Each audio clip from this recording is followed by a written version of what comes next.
Next, on Current News, San Francisco's Archbishop Salvatore Cordileone is calling on pro-abortion Catholics to be refused communion. This is a problem that's been vexing the church in our country for a very long time. He joins us to explain his message to the faithful. Plus, one councilman wants steep fines for vandalism on houses of worship. A suspect is still on the loose after shooting 3 people in Times Square, but the mayor claims the city's still safe for visitors. What do you think? And from New York to India, Cardinal Timothy Dolan asking Mary to intercede and end the COVID crisis there.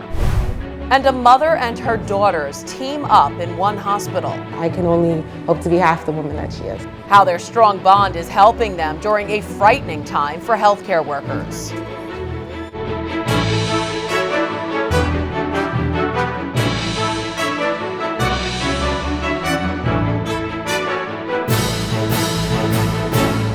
You're in a position to do something to stop the killing. Please stop the killing. Please recognize the evil for what it is. Archbishop Salvatore Cordileone holding politicians accountable, addressing one of the biggest Catholic concerns of not only the Biden administration, but the future of politics and faith. Should leaders who support abortion be denied communion? Good evening, I'm Christine Persichetti, and that's the question captivating the American church right now. Biden, who is only the second Catholic president, is the first to hold the office and endorse a pro-abortion agenda. San Francisco's Archbishop Salvatore Cordileone wrote a pastoral letter on the issue, saying those who reject the sanctity of human life should not receive the Eucharist. The Archbishop joins us now, and I begin by asking him why he released the letter. This is a problem that's been vexing the church in our country for a very long time. And I knew here in San Francisco, it's such a place of a secularized culture. I needed to do or say something about this. And I've been pondering what would be the best thing to do. And I concluded some time ago that issuing a teaching document such as this would be to clarify the key points about worthiness, truthful, Holy Communion, and what the abortion issue really is, and cooperation, and the special responsibility of Catholics in public life. All right, I want to read part of the letter. You wrote, "We all fall short in various ways, but there is a great difference between struggling to live according to the teachings of the church and rejecting those teachings." Talk about that a little bit. Yes, we have this kind of incongruence now with Catholics not understanding what it means to receive communion.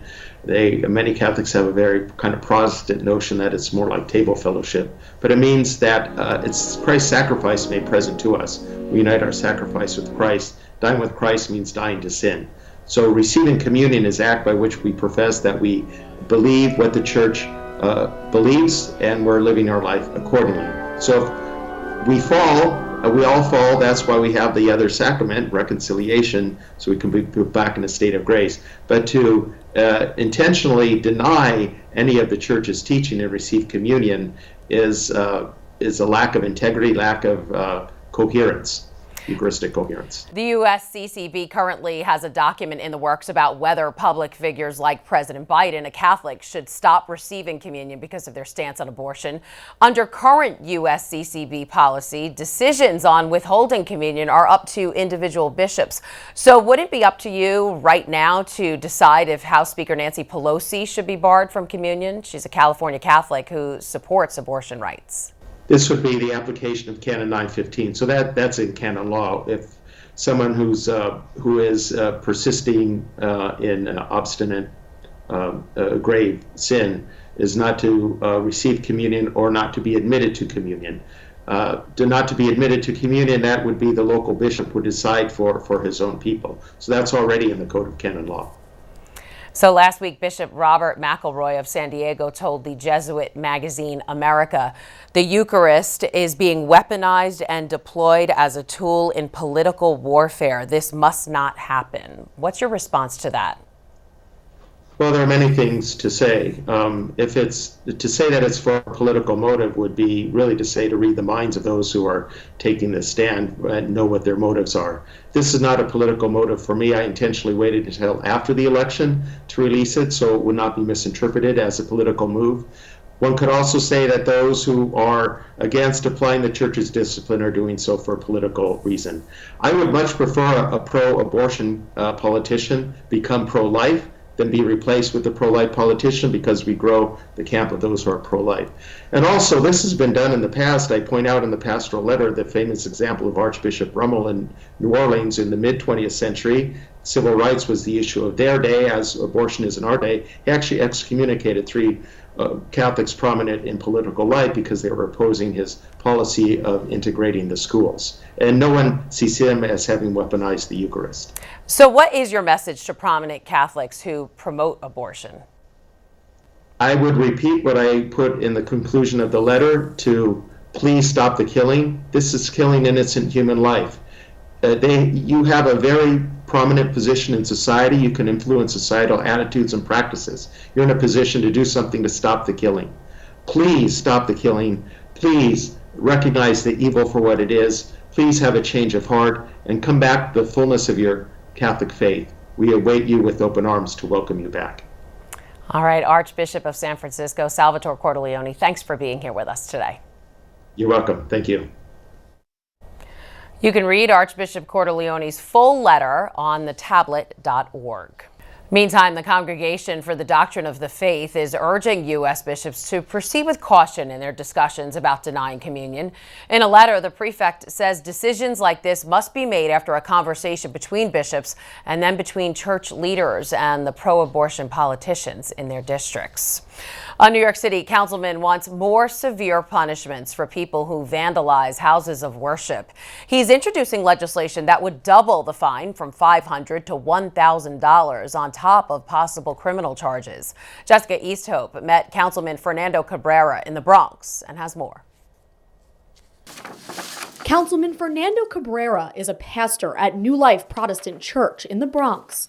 Just a few months ago, his place of worship, like many others in New York City, was vandalized. When my church got graffiti, it hurt. This is my second home. This is where we have communion. This is where we worship the Lord together. You can see that they're laughing, but it's no laughing matter. Now, Councilman Cabrera is determined to send a message and show criminals just how serious it is. What I'm hoping is that the fence of protection that says if you touch this house of worship, it's going to cost you. He's introduced legislation in the city council that would double the fine for vandalizing a house of worship from $500 to $1,000, on top of possible criminal charges. Any kind of vandalism will be covered. It is unacceptable to attack a house of worship. Members feel vulnerable. It's a form of persecution. Since 2016, there have been 12 churches in the Diocese of Brooklyn that have filed insurance claims over vandalism. 5 churches in Queens and 7 in Brooklyn. The range of cost of damage from around $600 to $25,000. Generosity flows through a Catholic church. And then someone comes and marks them. Someone breaks something very valuable. We're not going to tolerate it. Councilman Cabrera says the $1,000 figure is significant. It's the deductible most churches are required to pay out of pocket by insurance. In the last year, several churches and schools in the Diocese of Brooklyn that were damaged and defaced didn't go through insurance. Councilman Cabrera encourages them to make a claim. If we're going to be able to have data to be able to show that we do have a real problem here, it's very important for house of worship to report, and second of all, to report it to the insurance company, because that goes also in a database, especially in this city. Councilman Cabrera's bill will be up for a vote in the Public Safety Committee and then in the City Council in the next few weeks. In the Bronx, Jessica Easthope, Currents News. The bill couldn't come at a better time as more and more religious symbols have come under attack. Just last week, a statue memorializing Father Jerzy Popoluszko in Williamsburg's McCarran Park was targeted by vandals with garbage and a trash bag. Last September, the Our Lady of Guadalupe statue outside the Shrine Church of Our Lady of Solace in Queens was smashed on the ground. In July, 3 acts of vandalism took place: graffiti at Our Lady of Grace in Howard Beach, the defacing of a statue outside of Cathedral Prep, and graffiti painted on Our Lady of Angels Church in Bay Ridge. And in January of 2020, gang symbols were spray painted on the walls of Sacred Heart of Jesus Church in Bayside, Queens. The NYPD is still looking for the suspect who opened fire in Times Square, shooting 3 people, including a 4-year-old girl. Police say Farrakah Muhammad, seen here in this video, was targeting his brother Saturday after an argument. 3 innocent bystanders were shot, including a tourist and the little girl.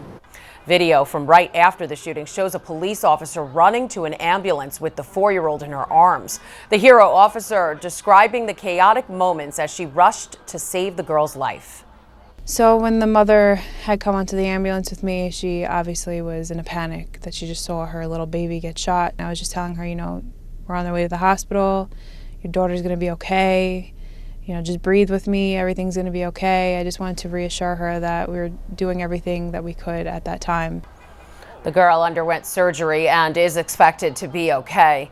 Mayor Bill de Blasio is responding to the violence in his daily press briefing, saying it will not affect tourism. In the end, people want to come to this city. It is an overwhelmingly safe city when you look at New York City compared to cities around the country, around the world. In the meantime, the police union is blasting de Blasio, asking how long will it take until city leaders admit they've made a mistake on their handling of crime. The mayor is sending more police to Times Square in response to the shooting.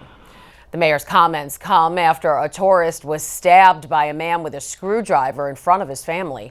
The victim from Ecuador was on a subway train when he was randomly attacked. His wife pointed out the suspect to responding officers, and they were able to make an arrest. The victim is expected to survive. Prayers for survival are going out to the people of India as the country deals with a deadly wave of COVID-19. Cardinal Timothy Dolan prayed the rosary with the Indian community right here in New York. Catholics from all over the tri-state area gathered in Rockland County, New York over the weekend to join Cardinal Timothy Dolan in prayer for their relatives and friends back home in India. There is so much fear, uncertainty, and everybody is worried about their own health and their longevity and life. Philip Lucas's 84-year-old mom is in India. She's okay, but he still traveled to the Shrine of Mary, Help of Christians in Stony Point to pray the rosary with the Archbishop of New York for all those who are sick and suffering. Sometimes we just feel so helpless, and we're aware of the suffering and the sense of desperation going on in beloved India. Cardinal Dolan says there's always an answer when we feel helpless, and that's to go to prayer. To prayer, and especially during this month of May, to go to prayer to Jesus through Mary, this month of May dedicated to her. His Eminence says prayer is the most powerful weapon we have, and he wants everyone in India to know they're not alone. And they see that we have hope, we got through it too, and maybe they'll say, boy, they got through it with a lot of prayer and charity. Maybe we can too. And everyone here is hopeful our Blessed Mother Mary will intercede with her Son on behalf of all those fighting this pandemic. Hopefully we will get through this tide, and this time will also pass. And the good Lord is there always to take care of us, and He's faithful. Cardinal Dolan has asked the nearly 300 parishes in the Archdiocese to consider taking up a collection during Mass to help the people of India. The Archbishop of Delhi says a Catholic-run hospital is also feeling the strain of the pandemic. Every inch of space that we could find in the hospital has been turned into COVID beds now. People have stayed outside for I don't know how many hours to get inside the emergency of the hospital. The Archbishop says India's poor are suffering the most from the effects of the pandemic. There's a lot more news headed your way. We'll introduce you to the mother and daughter team serving patients at one Catholic hospital. Parents, listen up. We have what you should know before signing your child up for a vaccine. And the inspiring story of one college-bound senior and how she learned she was getting a scholarship.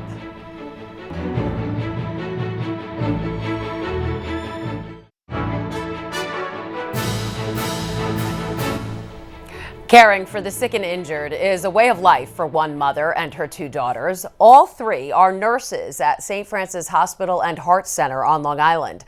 Currents News' Emily Druby traveled there to speak with the women who are keeping it in the family. Working at St. Francis Hospital in Long Island, it's a family tradition for these three. Started by Novlette Davis. It's in our genes to do what we are doing. Now two of her daughters, Shakia Washington and Latoya Bucknor, work here too. It was pretty easy for me to decide to be a nurse. At 26 years old, Novlette came to the U.S. from Jamaica, where she managed a department store. After moving, she found her way into nursing. Now she's a cardiothoracic nurse practitioner at St. Francis Hospital, part of the Catholic Health Services of Long Island. I use my life to show them that, it's a great profession. And she did a good job. Latoya is a nurse practitioner too, while Shakia is an ICU nurse. Having family nearby was everything during the darkest days of the pandemic. And I would run and find one of them, like, Mom, where are you, And she'd pat me on my shoulder. It's gonna be okay. You'll get through the shift. These three are used to leaning on each other. The tight-knit family also have a foundation. I grew up poor and grew up in Jamaica. We had no access to health care. And I lost 4 of my siblings to poor access to health care, all under the age of 40. While in Jamaica to bury her brother, Novlette started giving people tests you might get at a doctor's checkup.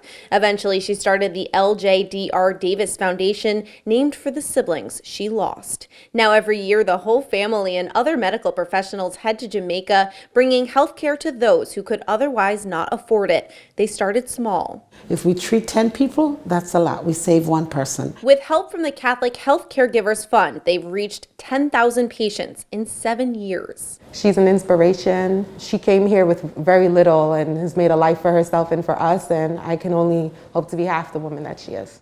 The family was unable to hold their mission trip this year because of the pandemic, but they say they're working hard to be back in 2022 because for them, taking care of others is a family tradition. In Roslyn, Long Island, Emily Druby, Currents News. What an amazing family. Nearly 80% of Americans live within 5 miles of all 3 coronavirus vaccines. According to an analysis by Vaccine Finder, most of the U.S. can now choose which shot they want. Despite the access, demand for vaccines has dropped across the U.S. Several states are no longer ordering their full allocation of doses. The FDA is expected to grant emergency use authorization of the Pfizer vaccine to kids between 12 and 15 years old. So what should parents know before scheduling an appointment for their kids? Britt Conway reports. All right, ready? 1, 2, 3. This week, kids between the ages of 12 and 15 years old could be rolling up their sleeves for a COVID-19 vaccine, as the FDA considers Pfizer's vaccine for that age group. Have questions? These doctors have some answers.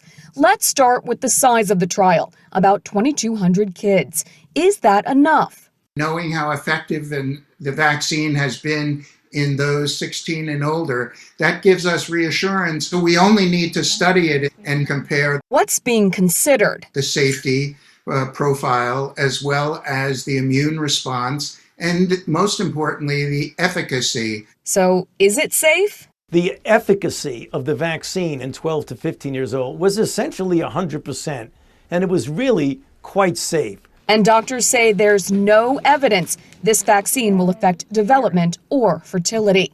When will it be available? Oh, essentially almost immediately after. That's because it's the same vaccine, and the possible side effects are the same too. What about kids younger than 12? You want to do what's called an age de-escalation.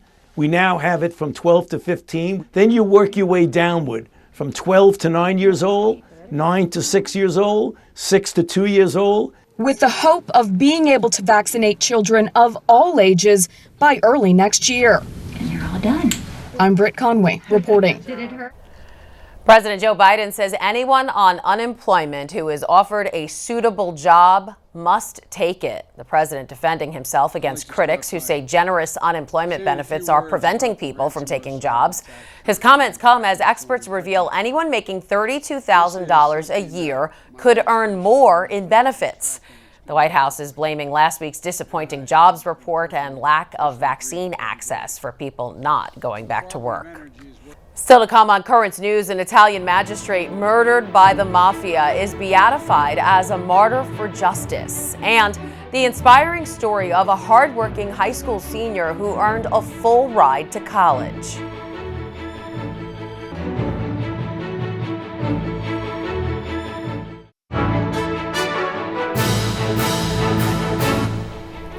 A Catholic judge killed by the mafia in the 1990s is beatified.